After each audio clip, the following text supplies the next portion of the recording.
Hi, everyone, and welcome to Taking Up Space with Jordan. I'm your host, Jordan, and I started this podcast to inspire women to go after their dreams. And the reason why I started this podcast is because there was a point in time in my life where I was feeling no joy, I was feeling no whimsy, I was feeling like I had no actual purpose in life, and I was just kind of going through the motions. And I started this podcast as a way to almost kind of inspire myself to get out and go and do more things and try new things and try to be the person and build the life that I wanted.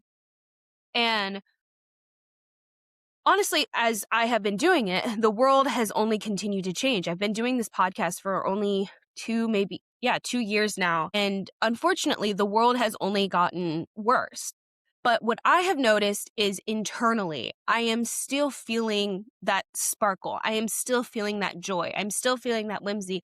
But I have also been battling this with this almost guilt and anger and sadness and resentment. And I go back to that place where I was at the beginning before I started this, where I don't want to feel those feelings.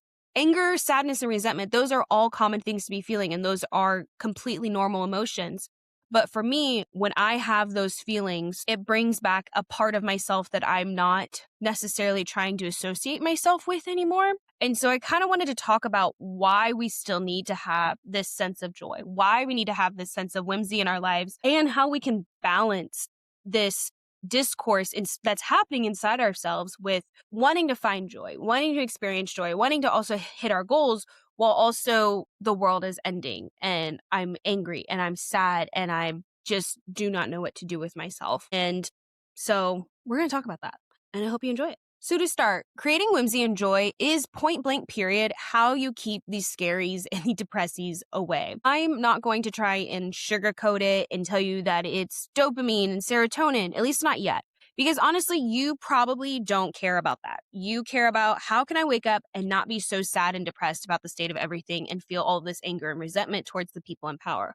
Well, continue to have the anger and resentment towards a lot of the people in power, but you have to start bringing a little sparkle back into your life. And you have to do this knowing that you can feel 2 things at once, 3 things. You can hold as many emotions. Like, honestly, go back and watch the Inside Out movie if you need to, especially the second one. So you can kind of see that it is okay and it is possible to hold multiple emotions at once. So you can feel the joy for the whimsy that you're experiencing and sadness for those that may not be able to have access to food, safety, health, whatever. And I know that sounds selfish.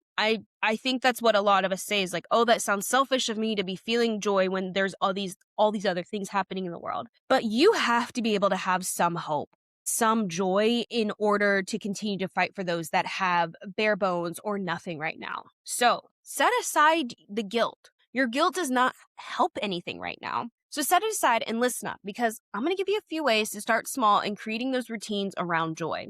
And I want you to start thinking of joy as a form of, honestly, as a form of exercise. But for your heart, that's the cheesiest thing I think I've ever said. But it is true, because in order for joy to become a priority for you, you have to make it a priority. There's always going to be something else for you to do. There's always going to be something to be more productive. Get the dishes done, get in a workout, walk the dogs, fold the laundry, apply that to the job, whatever. But let's quickly, just a quick moment. When was the last time that you experienced joy for 30 minutes? I want you to stop everything you're doing. I want you to stop folding your laundry. I want you to stop doing the dishes. And I want you to just close your eyes for a second. 30 minutes, when was the last time you just experienced mindless, joyful fun? And then when you experienced that, how did you feel afterwards? And the reason why I want you to think about it for a second is because if you had to think about it for too long, if you had to think, oh, I don't know, last week, 2 weeks ago, a month ago, that's far too long, bruh. That's far too long. And now here is where a little science is actually going to come into play. And this is why you need to start experiencing at least 30 minutes of joy most days. So joy is driven by 4 main brain chemicals. The first is dopamine, which allows you to experience pleasure. The second is serotonin, which helps your mood regulate. The third is oxytocin, and the fourth is stress relief. But when you experience real joy, your body is flooded with mood regulation, pleasure, love, and stress relief. Now, why would you prioritize that over doing the laundry? Is it because you think it makes you a better person? It doesn't. Your laundry will get done, but you can give yourself 30 minutes to do a puzzle, read a book, go on a walk. You can do those things. The discourse that happens inside of us, especially I think as women, is that we need to constantly be doing something that's good for society or good for our households. And that is how we become the most exhausted sex, because we are putting on our backs all of the other things that other people could be taking care of. And we're assuming that we need to be the ones that do that. And we do this because we grew up watching our moms do it, watching our aunties, watching our other friends. We did it. We understand that other women in our lives have been doing this time and time again, and we look at them as inspiration. But I want you to look at other people that are experiencing joy. I want you to look at the women that are prioritizing themselves over getting their laundry done, over having the aesthetic looking house, or whatever it might be that's getting in your way. Because the women that are getting dopamine, getting serotonin, getting oxytocin, they're living more fulfilling lives. And here's the other part of this that I think a lot of people don't realize when it comes to joy. When you experience moments of joy throughout your day, you are actually helping your cognitive function a lot more than you believe. Joy creates a cognitive boost. When your brain is actively engaged in a task that is flooding you with those happy cocktails, you are able to absorb, retain, and apply new information at a much faster rate than if you weren't doing those things, than those that are not experiencing joy. And so think of it this way. Let's say you're at work and you have been locked in on a spreadsheet for 4 hours. You keep hitting wall after wall after wall. When you get up and you walk away, maybe you'll go get yourself a coffee. Maybe you go on an actual walk. Maybe you go and laugh with a coworker for a couple minutes, and then you come back. You're able to focus more because you have basically given your brain a chance to go from this stress tight muscle to a more relaxed and fluid thing. And you're able to process better information, you're able to retain it, and you're able to focus better. Because your brain cannot withstand over time being constant. Your brain is basically a muscle. When you overwork a muscle, what happens? You get injured. And instead of our injuries being like we pulled a brain muscle or whatever, we get headaches, we get migraines, we can't retain information, we can't process, we get overstimulated, and we shut down. That's what happens to our brains. And so we have to give our brain that moment of joy, that moment of serotonin, so that it can continue to process and do what it needs to do. So how are we cultivating joy in this busy and chaotic world without also creating burden? Well, 2 shifts have to happen. The first is you have to make it a priority. You have to make joy as much of a priority as you would grocery shopping. And yes, it is genuinely that serious. And I'll get into why in just a second. And the second is you have to let go of the idea that your hobbies or the things that you do for fun need to be cool and impressive. So to go back to that first shift, joy has to be a top 3 priority for you. And here is my logic behind why. It goes back to that cognitive boost. Like I mentioned with the spreadsheet, when you are working on a project and you're getting frustrated and you're hitting wall after wall, but then you go on a walk, that movement is giving you joy. It's giving you time away from the hard thing and allowing you to touch some grass, allowing you to feel the air on your face and move your body. And those are the things that are going to bring you joy. Especially to my corporate girlies, you are not just a corporate girly. You work there for 8 hours. When you leave there, go experience some joy. And honestly, start utilizing your breaks more to experience joy. Don't just doom scroll. Get up and move your body around, because that is how you are going to A, get through the day. B, also, you're not going to have that drop off at 2 p.m. And you know what drop off I'm talking about.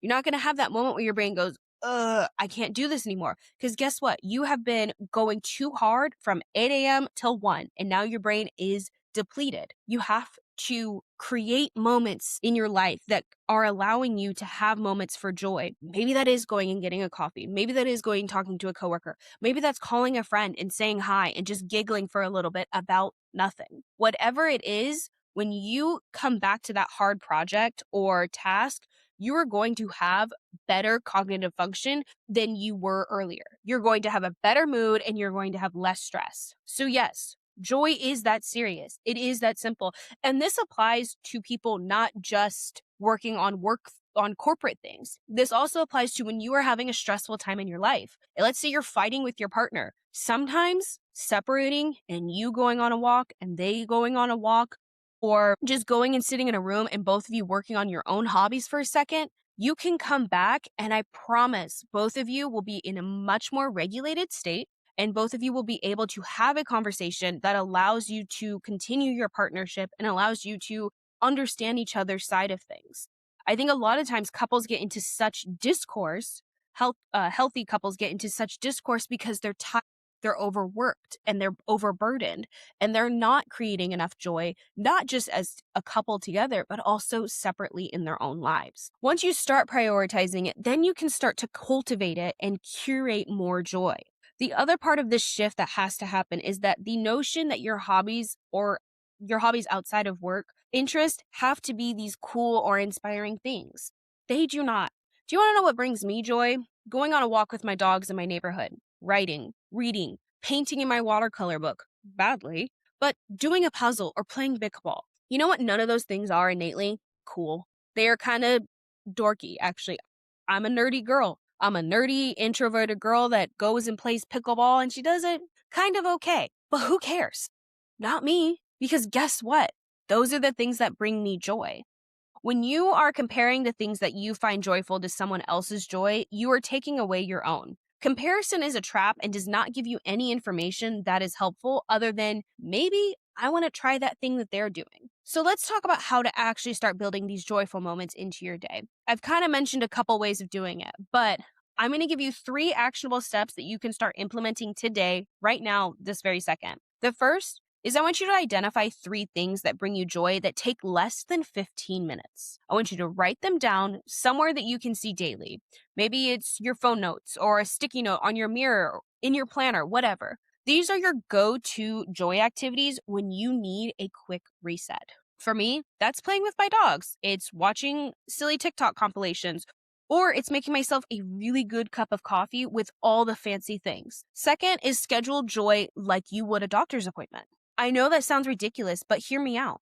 If you don't put it on your calendar, it won't happen. Block out 30 minutes twice a week minimum for something that brings you joy. Protect that time like you would protect a meeting with your boss or a dentist appointment. Because here's the thing, you wouldn't skip those, so why are you skipping time with yourself? In a world of shit, you have to see the bright spots. Set aside this idea that you need to be solving the world's problems because you cannot do that if you are flooding your system with stress. If you are flooding your system with guilt. I know it can feel like you need permission to feel some joy right now. Cat hair all over me. Every day is breaking news. And if you are on the side of the politics of me, then you feel embarrassed to be an American. You feel guilty for the actions of the orange dictator. And you too also don't understand how he's still in power. But don't let them take your joy. That is still a form of resistance. To laugh with your friends, to experience a new cultural dish, to learn how to salsa or do ballet or even dance hip hop. I don't care. Experiencing joy can be in so many forms, just like going on a walk to learning a new dance routine at a studio.